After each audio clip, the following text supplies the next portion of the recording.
everybody, it's KELSEE Brianna J, and today I'm going to be talking to you all about some brands that couldn't finesse me out of my money this year, okay? I secured my bag. I kept my bag secured. And I know that you all think that I buy a lot of stuff, and I do, but in 2020, I cannot buy everything, and most of us can't. So it leads us to be a little bit more choosy with what we spend our money on. Even if we like a brand, mostly all of us cannot keep up with the launches that these brands are giving to us, and that includes people who create content and you all. So we have to be a little bit more selective on what we buy. So that's why I like to do this video idea, because it allows me to go back through and talk about some of the more popular launches that I skipped, because like I said, I'm not buying everything. And also I want to add that in order for a product to qualify for me to talk about it in this video, I would have had to consider buying it, because otherwise we would be here for 7 hours talking about all the stuff that I didn't buy. So let's go ahead and talk about it. I'm going to scoot over and insert a picture, because obviously I didn't buy it, so I don't have it. So let's talk about foundation, starting with the Huda Beauty Faux Filter Stick Foundation. I contemplated buying this foundation, but what ultimately made me decide not to buy it is the fact that it just has straight up coconut oil in the foundation. I was not a big fan of her Faux Filter liquid foundation. It was very thick. It smelled too much like gardenia or some sort of floral arrangement, and I was not a fan of it. The stick foundation piqued my interest because I heard that she was making it either fragrance free or either way less scented than the first one. So I was like, okay, I'll give it a try. But then as I was skimming over those ingredients, I was like, nah fam, I just got my skin to be clear. Like, I went all these years with my skin being ridiculous and I've gotten back to a good place. I don't think so. So I just went ahead and said bye to that. I wouldn't be able to buy it. But if you all try any of these products that I'm talking about, let me know down in the comment section. Next is a MAC highlighter. And I almost bought this one just to look at it, okay? But I talked myself out of it. It was like an extra dimension highlighter, and it was multicolored. It looked like a rainbow and it looks beautiful. But if I had bought it, I knew that I was buying it just to have it as a collector's piece. I used to work at MAC, and I've been collecting MAC since 2002. I didn't work at MAC back in 2002. I've been buying MAC since 2002. And I've collected pieces throughout the years. And I really had to sit down and ask myself, why?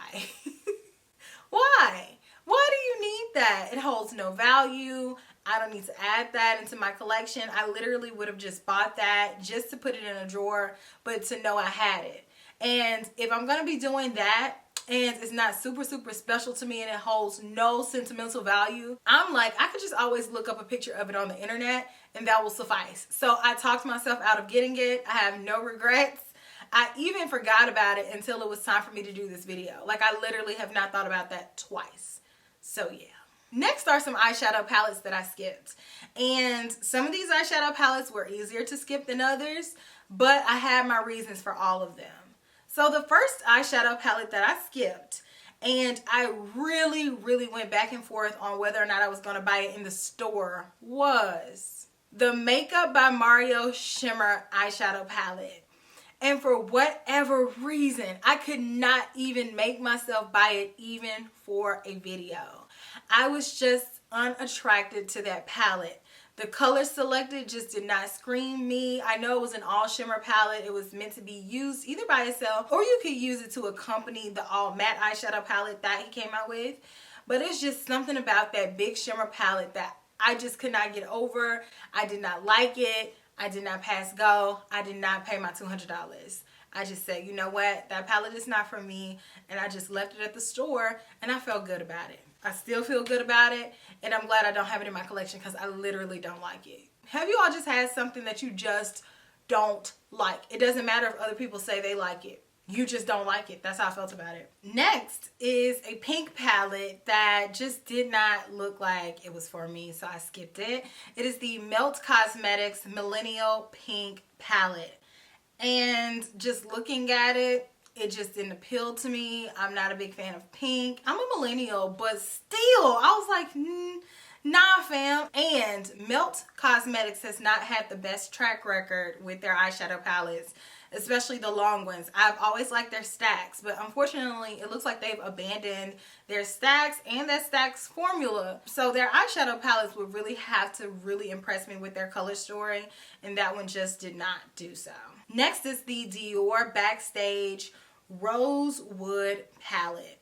And I almost got this palette just to do a video, but I don't really care for Rosewood either. Sometimes Rosewood can catch me if I'm in the mood for it. It gives me throwback romantic vibes. You know, sometimes I'll do a look with a Rosewood type color palette, but that one just didn't do it because I already don't really care for small eyeshadow palettes. But I can go along to get along with those type palettes, especially if it's for a video sometimes. But that one just did not intrigue me enough to pull the trigger. Next up are these YSL eyeshadow palettes that I wanted so bad. When I first saw these palettes online, I knew I had to have them because they look like little YSL clutches. Oh my gosh, they were just so cute. It looks very high-end, very sophisticated, display pieces. It had the YSL emblem on there. It looks like a nice little faux leather cushiony type top. It had all of the elements that I was looking for a luxury eyeshadow palette. But then when we finally got to see the inside of the palette and I saw the color story, I was so unimpressed. I was like, really? YSL? This was an easy sale. If they would have just come through with a bomb color story, even if the formula wasn't bomb, the formula could have just been okay. But if the color story was bomb and that packaging looks like how it did, that would have been an easy sale. It would have been Instagram popular and everybody would have been clamoring to get their hands on these eyeshadow palettes from YSL. But nah, they fumbled. They fumbled the bag, they fumbled the palette, and I had to skip it because the color story was just so non-cohesive. I'm like, what is this? What is this? It was kind of disappointing, to be honest. Next, I have to talk about some Tom Ford quads that I skipped. And I know you all are probably shocked because you're like, Kelsey, you didn't buy some Tom Ford quads? Nope, I skipped them. These are the Meteoric and Visionnaire quads. And I didn't buy them because I felt like I already had colors like this within my collection and within my Tom Ford quad collection. So I did the responsible thing, and that is to skip. I can't say that I would have done the responsible thing if they had been in that wet dry formula. I might have just had to do it anyways. You know, I just might have had to do it. But since they weren't, it was not an easy skip for me. But I skipped it. I may revisit it in the future, especially if I can get it on sale. But for the full price, I don't feel like I need that in my collection. Next, I skipped a MAC Viva Glam lipstick, and I have never skipped a MAC Viva Glam lipstick ever since I've been old enough to wear lipstick. This one is the MAC Viva Glam Rosalia lipstick, and I did not buy it. I think that I'm just really over MAC with the reds and the berries and the cherries. It's like, MAC. I know Viva Glam is for a good cause, and I always support Viva Glam. It had gone away, and then they brought it back, and then for them to bring it back, and that is what you brought back, I just was kind of like, okay, I've supported this charity for I don't know how many years, like maybe like 12 years, you know. I'm going to go ahead and bow this one out. And so I did not get that one. And I actually forgot about it until just now. Maybe next year they can come out with a really fire Viva Glam, something to redeem their crown. Because I really do like to support the Viva Glam campaign because all of the proceeds go towards the MAC AIDS Fund. And that fund goes to so many different people who are living and affected by AIDS and HIV. So it's a good cause, but still that lipstick just wasn't doing it for me. So nope. Next is something that I have skipped and skipped and skipped, and I've skipped it because I have a lot of lip balms, but it's going to go on my shopping list, and this is the Fresh Rose Lip Cream, and I don't know how much longer I'm going to be able to skip it because y'all know I love a good rose, you know I love a good lip balm, so when you put them together, that almost always equals I'm going to buy it. So I think in my next order that I place, I'm going to go ahead and make an order and put that in there. But I skipped it because at the time, I think I had ordered 5 or 6 new lip balms. And you know, it's only so many I can use. I only have one pair of lips, you know. So I pumped my own brakes. But I still want that though. I skipped some tools this year. I skipped the Tati Blendiful blendy thing. I really don't even know what it is. Like, is it a powder puff? Is it a sponge? Like, what is that? Why do I need it? And the answer was that I didn't. And I don't even see where that brand is coming out with anything at all. And I don't feel like it would elevate my makeup application. And to me, it looks kind of gimmicky. I haven't tried it. So don't come for me in the comments like, no, that actually is the reason why, blah, blah, blah. No, no, no. You know, if you like it, you like it. But for me, in my makeup application, it just didn't seem like something that I needed to have. So I skipped it. So next, let's talk about collections and overall complete launches that I skipped. The first one is Lauren Conrad Beauty. And I grew up in the era of Laguna Beach and the hills and watching Lauren Conrad and all the girls trying to be like Elsie. So because of that, my interest was piqued when she was talking about launching a beauty line.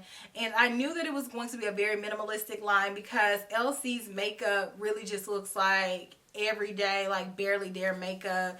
She's really known for her eyeliner, so I knew that she was going to come out with some sort of eyeliner. I'm like, okay, maybe she'll come out with the fire eyeliner pen, and then maybe she'll come out with a really nice fresh foundation, maybe a liquid blush or something like that. But then when I saw the stuff, I was like, I don't need this. So I just didn't get it. Anything that Elsie could create is something that I kind of already have, so I skipped. I may revisit in the future. That's not to say that I may not see a product and think, you know what, let me try that from her. But right now, nothing is captivating enough for me to want to buy it. I skipped the MAC and Teyana Taylor collection. And that's because when I think about Teyana Taylor, I think about somebody that is classic, very 90s, retro, nostalgic, and I'm thinking she's going to come through with all of the classic 90s trends because she is so into the 90s, as am I. So I was really excited to see that vibe being portrayed throughout the collection. But then when I saw it, it just looked like a bunch of products that really didn't give me Teyana Taylor. That's not what I envisioned for her, and I just didn't connect with the collection and their vision for it. The only thing that I was considering buying was Hodgepodge lip liner, which is a long discontinued lip liner from MAC. That was one of my favorites growing up, and I still didn't get it. I guess in my head, I'm like, if I haven't had it in this long, then obviously I can live without it. So I didn't get it, but I still kind of want it just for nostalgic reasons. But the whole collection just overall didn't really hit on anything to me, so I skipped it. But the next thing that I want to talk about, this Becca No Pigment collection, that looked so gimmicky. I'm like, zero pigment foundation, zero pigment highlighter, Becca. If you don't call a primer, like if you wanted to just sell us moisturizer, just say that. There's no reason why you would come out with zero pigment foundation. In what world does that sound right? I mean, that was just so silly to me. Even if it did give you smoother skin, so does primer. Like if you just wanted to have smooth skin, put on some moisturizer and follow through with your skincare. But I don't need zero pigment foundation. I did not feel inclined to try this at all, and I was so glad that none of you all even asked me about it. I mean, not a one of you asked me, hey Kelsey, you getting that Becca No Pigment foundation? Not a peep. Y'all know that was foolish. Becca knew that was foolish. That was foolish. Next, I did not buy the Marc Jacobs Berry Cherry collection. And I was real close to buying that collection because that packaging just was adorable. It looked so retro, and I love the little cherries, and I love the combination of that greenish color with red. It's like that specific like greenish tealish type color with the cherry red. I think that that is so cool. But I just looked at those products. I thought about the likelihood of me using them. I thought about if I would be able to get my video up on time. Like all of those things are factors into if I purchase a collection. Sometimes if I can't get my video up on time but I still want a collection, I'll go ahead and buy it, and then I'll put up my video when I get to it. But if I don't want the products inside and I can't get my video up on time because I was backed up on content then I knew that it was a no-ski for your girl, so I went ahead and I safely skipped it. And the last item that I have on my list is the Melt X Beetlejuice collection, which I almost bought that one. I am a huge fan of Beetlejuice. I grew up watching Beetlejuice. Beetlejuice. And I feel like if anybody was going to do justice to a Beetlejuice collection, it was going to be Milt. But then when I looked at the stuff, I'm like, this doesn't look like what I wanted it to look like. It's not it. It's not it. I would do that collection a little bit differently. If it were my launch and I had the artistic direction to do the collection, I would do it completely different. It just wasn't what I was thinking. And so I just didn't need it. Plus, it came out at the tail end of October, which ideally, if they would have come out with that collection at the beginning of October, and then I would have gotten time to have it before Halloween, and I can put up my video before Halloween, I feel like it would have been more relevant on social media. So I would have gone ahead and gotten it just for a video, but nah, it didn't come out in the proper time, and I wasn't really in love with it, so I skipped it. So that's everything that I skipped in 2020. Let me know what products you skipped. Did I skip some of your favorite products that you were like, Kelsey, you had no business skipping and sleeping on that one? That one was a banger. Let me know down in the comment section. I cannot wait to read what you guys have to say, and I will check you all in my very next video, which will be super soon. Smooches. Bye.